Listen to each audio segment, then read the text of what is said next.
Kabla ya vita vya Ukraine, jeshi la Urusi lilikuwa na mizinga mingi, vifaru na mifumo ya ulinzi wa anga kushinda jeshi zima la Marekani.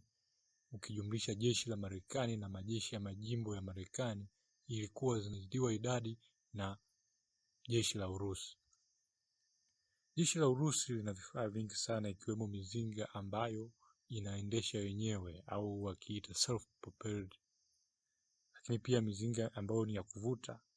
Ilikuwa na vifaru vingi, ikiwemo vifaru kama T-90, vifaru kama T-72. Pia walikuwa na magari ya kubebea wanajeshi, zingine zikiitwa APC, lakini pia magari ambayo yanatumika kwa jeshi linaloenda kwa miguu kupigana, IFV, Infantry Fighting Vehicle. Kipindi wanavamia Ukraine, kulikuwa kuna msafara mmoja wenye kilomita 64 ukielekea mji mkuu wa Ukraine, Kiev. Sasa tangu vita vimepiganwa mpaka leo hii ni miaka 4. Katika video hii tunataka tuangalie ni kwa namna gani jeshi la Urusi limeteketezwa, likipoteza mizinga mingi, likipoteza vifaru, likipoteza IFV na APC.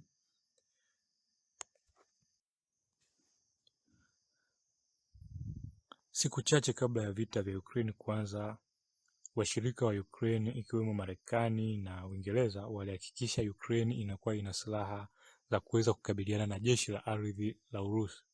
Kwa mfano, Marekani ilipeleka silaha nyingi sana za kuweza kuharibu vifaru, zikijulikana kama anti-tank guided missile. Marekani ina ATGM inayoitwa Javelin. Hii ni katika moja ya ATGM hatari sana ambayo inaweza kupiga kifaru na ikakiharibu vibaya sana. Lakini pia Uingereza ilipeleka ATGM yake, silaha ambayo inatumika kuharibu vifaru, inayojulikana kama NLAW. Hizi ni katika ATGM hatari sana duniani. Pia Ukraine wenyewe walikuwa na ATGM yao ambayo inajulikana kama Stagna P. Hizi zote zinatumika katika tekniki zinazoitwa kupiga na kukimbia au hit and run, au wengine nasema shoot and scoot. Lakini pia Uturuki ilipatia Ukraine drones zinazojulikana kama Bayraktar TB2. Hizi drones zilikuwa zina mchango mzuri sana mkubwa katika kipindi cha mwanzo wa vita vya Ukraine, ambapo zilitumika kuweza kuharibu misafara mingi ya vifaa vya Urusi. Misafara mingi ya jeshi la Urusi wakati wanavamia Ukraine iliharibiwa na drone hizi za Bayraktar. Mpaka wa Ukraine walifikia hatua ya kuitungia wimbo kwa jinsi ambavyo ilikuwa ina ufanisi mkubwa. Katika kitu kikubwa ambacho Ukraine inaizidi Urusi katika vita hivi, si mafunzo wala si uzoefu, bali ni intelijensia. Kwa msaada wa mataifa ya magharibi, Ukraine inapata intelijensia kubwa kushinda Urusi. Na ndio maana kipindi tangu vita vimeanza, ilikuwa ni virahisi kwa Ukraine kuweza kutumia taarifa hizo za kiintelijensia kutoka kwa mataifa ya kimagharibi kuweza kushambulia misafara mikubwa ya Urusi. Na kutokana na wanajeshi wa Ukraine kuelewa vizuri namna ya kuweza kutumia taarifa hizi za kiintelijensia, kuliwawezesha kuweza kuharibu vifaru vingi sana, kuweza kuteketeza sehemu kubwa ya mizinga ya jeshi la Urusi, na kwa kiasi kikubwa vifaa vingi sana vya Urusi viliangamizwa. Pigo jingine kubwa kwa jeshi la Urusi lilitokana na kushindwa kuweza kutawala anga ya Ukraine.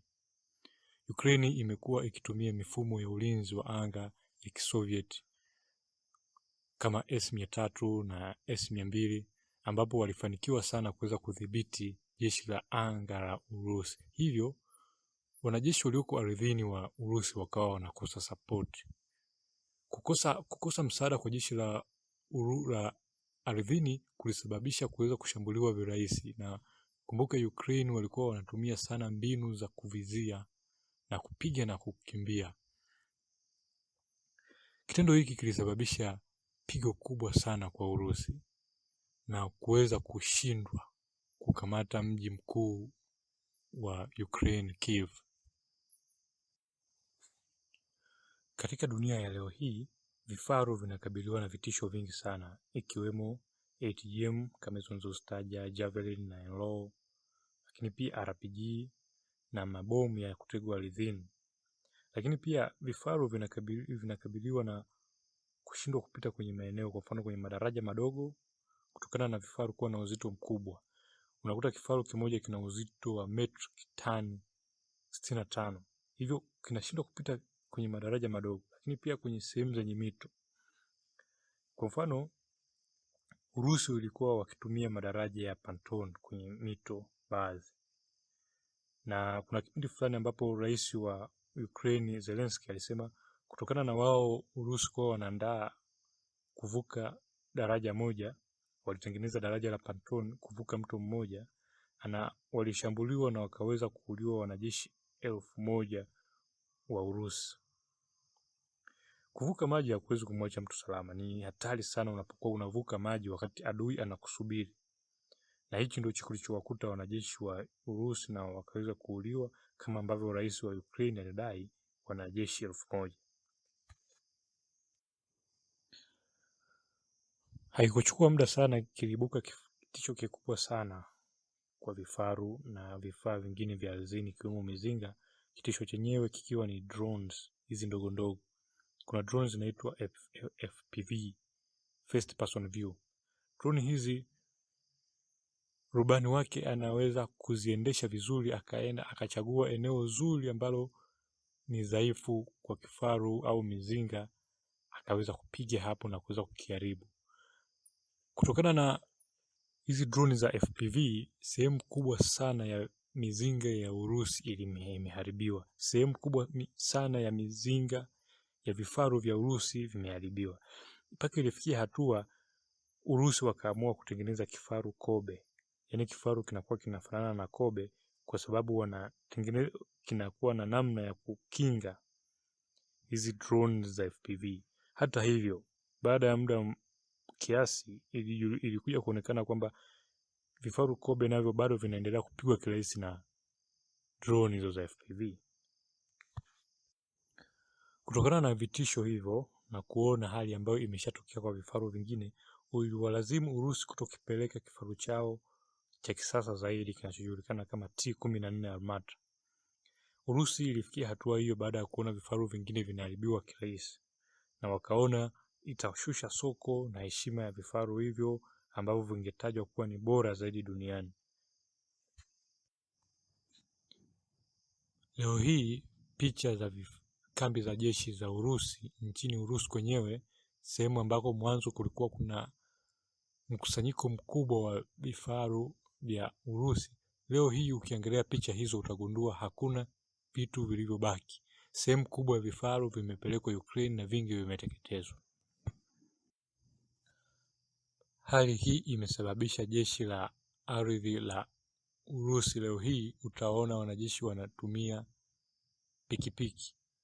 Wameanza kutumia pikipiki kwa sababu wameshaona vifaru vina gharama kubwa, lakini vingi vinaharibiwa na vinashindwa kuwa na mwendo kasi na uwezo wa kukwepa kirahisi kama pikipiki.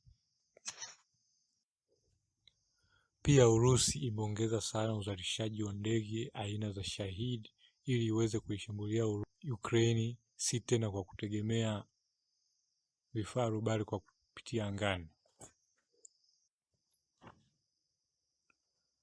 Sasa linabaki swali, je, endapo Urusi ikivamiwa leo hii, hawana vifaru, hawana mizinga, je, wataweza kujilinda?